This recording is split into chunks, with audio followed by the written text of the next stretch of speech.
आलेलो त्यामध्ये humic acid किंवा व्हर्मी वॉश वापरायचा. त्यामध्ये जनावरांचं शेण गोमूत्र ते आहेच. व्हर्मी वॉश म्हणजे काय माहिती आहे, जे गांडूळ खताचं जे पाणी येतं त्याला व्हर्मी वॉश म्हणतात. त्याची ताकद तुम्हाला एक सांगतो, 1 लिटर व्हर्मी वॉश म्हणजे 1 DAPचं पोतं. म्हणून त्याचा प्रमाण जादा करायचं नाही. 1 लिटर व्हर्मी वॉश काय? हा, 1 लिटर ml म्हणजे 1 DAPचं पोतं. करायला अवघड आहे. नसेल तुम्ही घरात करू शकताय. तुम्ही गांडूळ खत घ्या खरेदी करून, त्याला पाण्यामध्ये भिजवत ठेवा आणि त्याचं लिचआउट घ्या, तरी ते व्हर्मी वॉश होतं. असं नाही. परंतु ओरिजिनल व्हर्मी वॉश कुठला माहिती आहे, जो गांडुळांच्या अंगावर लेअर असते, केमिकल असते, त्याच्यावर पाणी पडून जे त्यातनं जे सर्वाइव्ह होऊन येतं की नाही, ते व्हर्मी वॉश ओरिजिनल. आणि ते मिळताना पण चांगलंच महाग मिळतं आणि तयार करायला गेले तर आपल्याला भरपूर प्रमाणात मिळते. माझ्याकडे आहे, आम्ही वर्मी कंपोस्ट करतो ना. मग त्यामध्ये आता मग कडधान्याच्या स्लरीमध्ये तुम्हाला वापरता येईल. तेच की. त्यामध्ये भरडा कडधान्य प्रति 1 किलो. आता भरडा कडधान्य म्हणजे काय, त्यामध्ये घालायचे मूग डाळ हे का माहितीये तुम्हाला, माहितीये आता नवीन फंडा निघालाय, भाकरी खाताना आता सरळ ज्वारीची ते खाऊ नका, सगळं मिक्स करून खावा, तुम्हाला सगळं प्रोटीन सत्व सगळं मिळतं. तसं जर तुम्ही ते एकत्र केला भरडा बिरडा तर प्रत्येकामध्ये त्यामध्ये लोह तांबे सगळं असतं, कॅल्शियम ते नसतं, तर ते पण त्या स्लरीमध्ये जातं. 1 किलो मूग, मग त्यामध्ये सांगितले मठ, चवळी, हरभरा, मसूर, वाटाणा इत्यादींचं प्रमाण तयार करायचं आणि घातलं तर हे जगातलं 1 नंबरचं मॅक्रोन्युट्रिएंटचं काम करतं. मॅक्रोन्युट्रिएंट फेरस तुम्ही घालता, त्याची गरज नाही. मॅक्रोन्युट्रिएंट यातनं तयार होतात. हे 5 स्लरीची तुम्हाला तक्ता कुठेही मिळणार नाही. आपल्या पीडीएफमध्ये मी दिलाय. हुडकणार नाही गावणार नाही, त्यामुळे ह्याला सेव्ह करून ठेवा. आणि एक माझी कळकळीची विनंती काय की आपल्यापर्यंत ध्यान नाही ठेवा, देऊन टाका. दुसरं वाढतं त्याच्याकडे आणि काय 4 गोष्टी मिळतील. पुढे जाऊ आपण.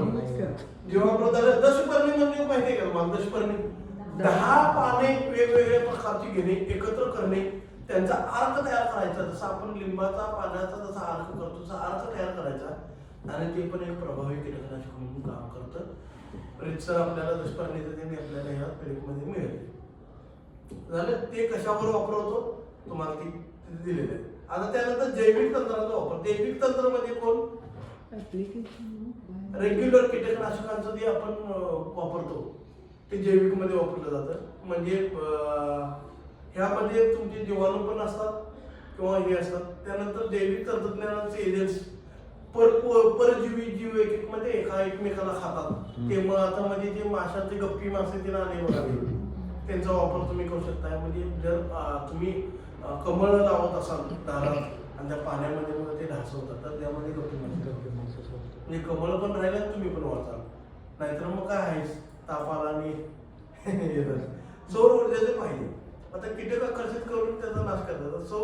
सौर शेतात कसं करतात ते की आता नवीन फासे तयार केले नवीन पद्धतीचे, म्हणजे असं आकर्षित करण्यासाठी चकचकीत आहे, तर त्याचा वापर एक करतात तुम्ही. म्हणजे हे ज्याचं शेत मोठं आहे ना त्याला तो वापर करता येतो. आता जैविक कीड नियंत्रण कसं करायचं, निष्कर्ष यामध्ये पर्यावरणाचे ते नाही, रासायनिक कीटक नाही. जैविक म्हणजे काय की जे मी तुम्हाला सांगितलं की तुम्ही ट्रायकोडर्माचा वापर करा. आता ह्यामध्ये पण काय आहे की मी तुम्हाला सेपरेट एक लेक्चर घेतो की जैविक कीटकनाशके कशी करतात आणि त्यांचं काय आहे आणि त्यांची नावं काय काय, कारण ते भरपूर क्लिष्ट मोठा टॉपिक आहे. म्हणजे तुम्ही जे कीटकनाशक विकत आणून जे टाकणार आहे, तर मी तुम्हाला म्हटलं कीटकनाशकामध्ये ते नोवान ते आणून टाक, काय गरज नाही त्याची. त्यांच्या वरची बाब आहे, या निसर्गानेच तयार केलेली आणि एकदा आणला की कायमस्वरूपी झाली. त्याला फक्त जरा गोळ टाकायचे, ते जिवंत राहतात, ते मरत काय नाही.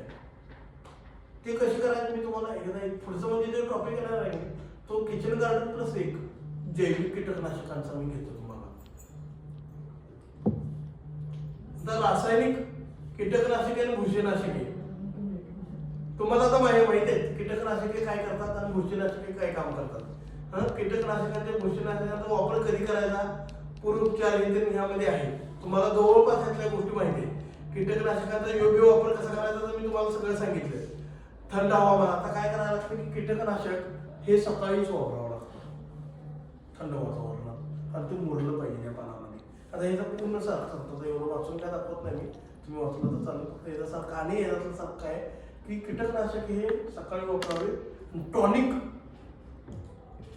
हे झाडांचे असतात म्हणजे तुम्ही फुलकळीसाठी जे वापरणार फुलविक ॲसिड म्हणा किंवा 1919 ग्रेडची स्प्रे घेणार असा किंवा समुद्र शेवाळ वनस्पती जे असतात ते वापरतात. पण हे सगळे टॉनिक संध्याकाळी घ्यायचे आणि दुपारी कोणी घ्यायचं नाही. पाणी पण मारायचं नाही पानावर, नाहीतर पान तळा जातं. जसं तव्यावर पाणी मारले की कसं होतं का नाही तसा प्रकार तो होऊ शकतो. कीटकनाशकांचे प्रकार कसे आहेत बघा. संपर्क पिकांवर थेट फवारणी करू शकतात. सेवन म्हणजे रसायन कीटकनाशकांचा नाश करणं. पचन म्हणजे काय की काय जमिनीत जर असं तर मुळांना वाटेल त्याला सिस्टमॅटिक आणि ह्याची म्हणतात म्हणजे मुळांद्वारे पण खिचून घेऊन ते करतं. म्हणजे नीम ऑइल आपण घालतो ना ते पानांमध्ये पण जातं त्याच्यात आणि ज्यावेळी ते एखादी केली त्याला टोचते त्याला ते लागतं ते संपतं असा आपला विषय होतो. बुरशीनाशकाचं पण सेम असतं. बुरशीनाशके स्प्रे पण करायचे असतात आणि बुरशीनाशके ड्रिंचिंग पण करायचे असतं. त्यामध्ये सिस्टमॅटिक फंगिसाईड पण असतं आणि वरची तुमची लेअरची पण असते. सिस्टमॅटिक म्हणजे आतून मुळकूज जे प्रकार आहेत किंवा पानांच्या वर दावणी जी येते ना वरून स्प्रे पण होते एकदा ते मुळाच्या शिरातून पण राहिलेले असते तर त्यासाठी त्याचा वापर होतो. मग ह्या गोष्टी काय जर तुम्ही रासायनिक नाही घेत असाल का नाही तर हे निसर्गासाठी चांगलं आहे. एवढाच निष्कर्ष आहे त्या माझ्या पाठीमागे. आता कीटकनाशके त्यामध्ये जे आता मी तुम्हाला म्हटलं कंटेंट मी तुम्हाला देतो म्हणलं जे कंटेंट आहेत रासायनिकचे ते काय आहे इमिडाक्लोप्राइड हे रस शोषक किडे तुम्ही जसं म्हटलं का नाही ती हेच मी घेत होता ते 250 रुपयाला ते वाटले की त्याच्यावर तेच शब्द कॉन्फिडंट त्याच्यावर हा शब्द आहे मला हा कंटेंट आहे. लेक्चरला आहे मी 10 मिनिटात येते शिवाजी युनिव्हर्सिटीत आहे. क्लोरोपायरीपासून मला माहिती आहे आळींवर काम करते. जास्त करून आळींना हे पांढरी माशी त्यांनी मारतच आहे परंतु क्लोरोपायरीपास सर्रास सगळी दुकानदार तुम्हाला पहिले हेच देतात क्लोरोपायरीपास एवढी बॉटल असते आणि डेल्टामिथ्रेन. आता डेल्टामिथ्रेन हे तसं आपल्या भारतामध्ये थोडंसं बॅन आहे म्हणजे महाराष्ट्रामध्ये परंतु ते एखाद्या घटक प्रमाण करून तिने देतात. ह्यामध्ये पण खोड कीटक असतात का नाही म्हणजे खोडकूज जे प्रकार आहेत प्रत्येकांना 2 मिनिटाच्या आत मारतो त्यांना जाऊन औषध कुठलाही द्या असं म्हणायचं नाही. डायरेक्ट कंटेंट सांगायचं दुकानदाराला आणि तो घ्यायचा. मग तो कोणत्याही फक्त कसं काय म्हणजे कंपनी चांगली असावी कंट्री असेल चांगली मिळेल तर पाणीच मिळतो नाहीतर एक तर रॉकेल करतात त्यांना दुसरा काहीच करत नाही. रॉकेल डिझेल आणि सायप्रोमिथ्रिन म्हणजे रसशोषक प्लस काम करतं आणि पेप्रोनिल हे भोंगान तुडतुड्याचा वापर जास्त होतो. हे 500 रुपयाला काहीतरी इतकंच आहे परंतु वापर चांगला म्हणजे जाग्याला. परंतु हे काय आहे रासायनिक आहे साईड इफेक्ट पण आहे. एवढी बाटली ती काय म्हणतात पांढरे असते एवढी त्याचं नाव विसरलो मी ते वापरले आम्ही एकदा. आता हे सगळे जे मी सांगितले हे कधी वापर करायचा माहिती काय ज्यावेळी सगळी कीड ज्याला दिसायला लागली त्यावेळी तुमच्या जैविकनं किंवा हिने ती आटोक्यात लगेच येत नाही. अशा वेळी पहिला हिचा स्प्रे घ्यायचा 5-7 दिवसाचा अंतर ठेवायचं आणि मग तुमचं रेग्युलर निम ऑइल ही त्याचा वापर करायचा. आणि जर रेग्युलर तुम्ही निम ऑइलचा वापर करत असाल तर ही वेळ येत नाही. ही स्टेज कधी डोळ्यांना दिसायला लागली एखादी कीड जादा प्रमाणात 50%च्या वर तर ह्याचा वापर करा जाग्याला संपतात. थोडक्यात प्रत्येक अमावस्या पौर्णिमेला नीम ऑइलचा एक स्प्रे घ्यायचाच. कसलाही खर्च नाही कसलाही खर्च नाही. आता बुरशीनाशके सेम रासायनिक मधलेच घ्या. क्लोरोथॅलोनिल आता हे जे कशासाठी वापरतात माहिती काय ही पावडर मिल्स म्हणून मिळते. तुम्ही म्हणला बघाशी माहिती काय त्या कणसाला ती पावडर मिल्स आहे त्याच्यासाठी वापरतो. हे जमिनीत पण सोडले तर चालते तुम्हाला फवारणी पण करा आणि जमिनीत पण सोडा कारण पावडर मिल मुळांना पण होते.